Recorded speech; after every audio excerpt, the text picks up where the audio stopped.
कई बार लोग अपने मन की शिकायत करते हैं कि महाराज हमारे मन में नेगेटिव थिंकिंग बहुत आती है, नकारात्मक विचार बहुत आते हैं।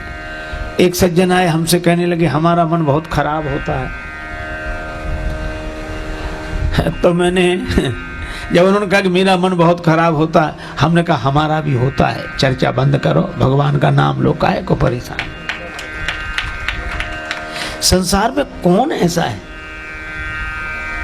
अच्छा देखो, हम आपसे एक बात पूछें, छोटा सा उदाहरण है।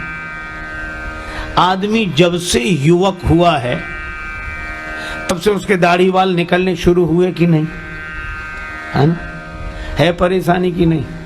हर तीसरे चौथे दिन निकल आते हैं। तो आप ये भगवान से शिकायत करने गए कि प्रभु क्या झंझट दे दिया, हम तो बड़े परेशान हैं इनके मारे। अच्छा किसी महात्मा से उपाय पूछने गए कि हम क्या करें? आप करते क्या है? जैसे ही दाढ़ी बाल निकलने शुरू होते हैं अपना शस्त्र तैयार रखते हो, बनाकर ठीक कर लेगा, फिर जब निकलेंगे तब देखी जाएगी। तो ये कब तक दाढ़ी बाल बनाने? जिंदगी भर। मैं भी आपसे कहता हूं कि जैसे दाढ़ी बाल निकलेंगे, न भगवान से शिकायत करते हो न महात्मा से शिकायत करते हो, बस बनाने के लिए तैयार रहते हो। तो जैसे तन में दाढ़ी बाल निकलने कभी बंद नहीं होंगे, इसी तरह मन में गुणों के साथ बुराइयां आनी बंद नहीं होंगी। न भगवान से शिकायत करो न महात्मा से, काहे को उनका समय बर्बाद करते हो। आप तो अपना भजन ध्यान सत्संग का शस्त्र तैयार रखो, जैसे ही ये निकले तुरंत बना ले। लेकिन इसका मतलब नहीं कि आप एक बार बना लेंगे तो फिर नहीं निकलेगा, फिर निकलेंगे ये। तो कब तक मन को इसी तरह साधना से जोड़कर रखना है? कब तक? जब तक दाढ़ी बाल बनाना है, जीवन भर। तो मन को भी जीवन भर। इसलिए परेशान मत हो, ये तन की प्रकृति है और वो मन की प्रकृति है। इसलिए भाई गुण दोषमयी सृष्टि है ही। एक सज्जन थे हरियाणा के, बड़े सुंदर भजनोपदेशक मास्टर नत्था सिंह जी। उनके कई भजन बहुत प्रसिद्ध हैं। मुझे एक भजन किसी से सुनने को मिला था, एक आध पंक्ति उसकी याद है। वो कहते एक विधाता ही, एक विधाता ही निर्दोष रहा, बाकी सब में कोई ना कोई दोष रहा, बाकी सब में कोई ना। यहां विधाता शब्द से ईश्वर समझना चाहिए। एक ईश्वर ही निर्दोष रहा, बाकी सब में कोई ना कोई दोष रहा, बाकी सब में कोई ना कोई दोष रहा।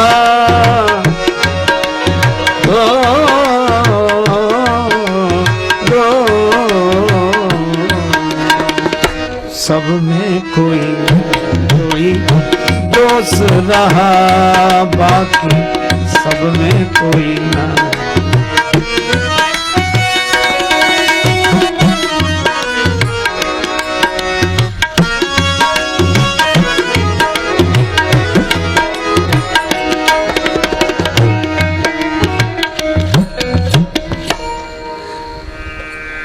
बाकी सब में कोई ना कोई दोष रहा। जल चेतन गुण दोष में विश्व कीन करतार, संत हंस गुण गहाई पै परिहर बारी विकार। एक दिन कहा गया था, जहां सुमति वहां कुमति, जहां कुमति वहां सुमति, जहां गुण वहां दोष, जहां दोष वहां गुण, जहां जड़ता वहीं चेतनता, और इसी तरह जहां सार वहीं संसार।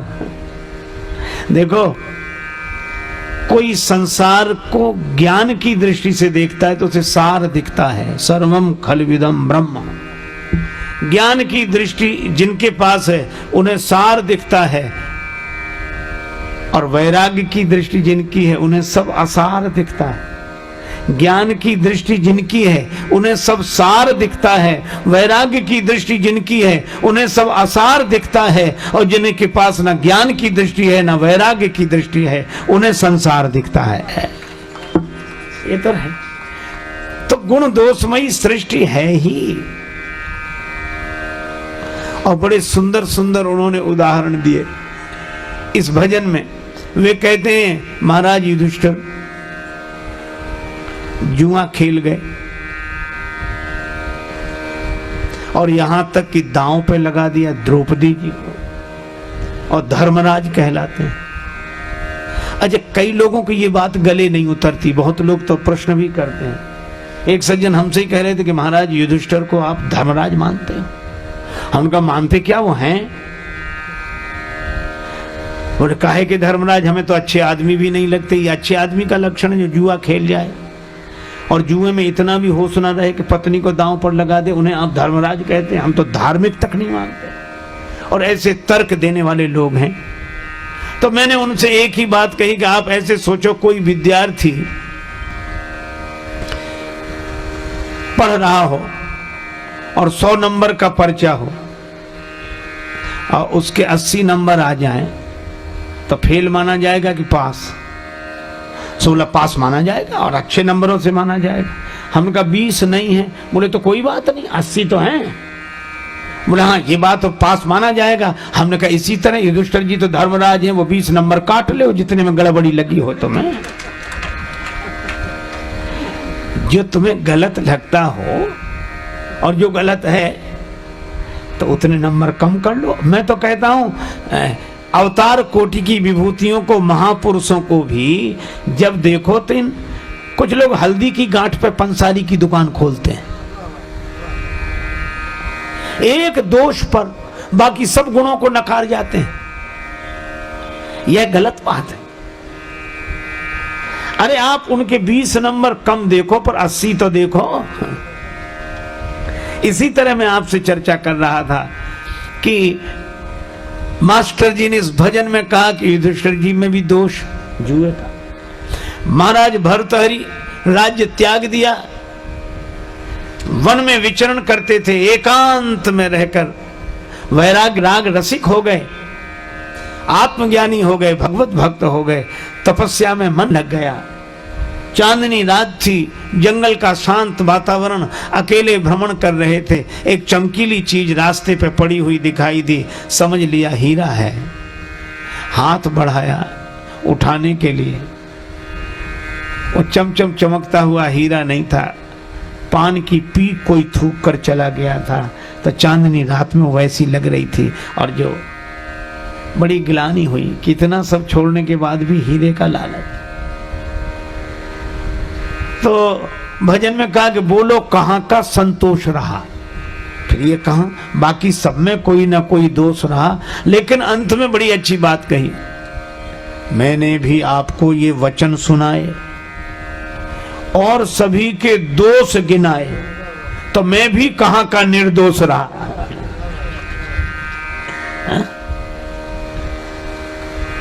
देखो भैया, संसार दोष गुणमय है, यह प्रकृति है। लेकिन संसार में बड़े से बड़े बड़भागी भी गुण और दोष से निर्मित हैं, लेकिन हनुमान सम नहीं बड़भागी, क्योंकि जानकी माता ने कहा गुण निधि सुत हो।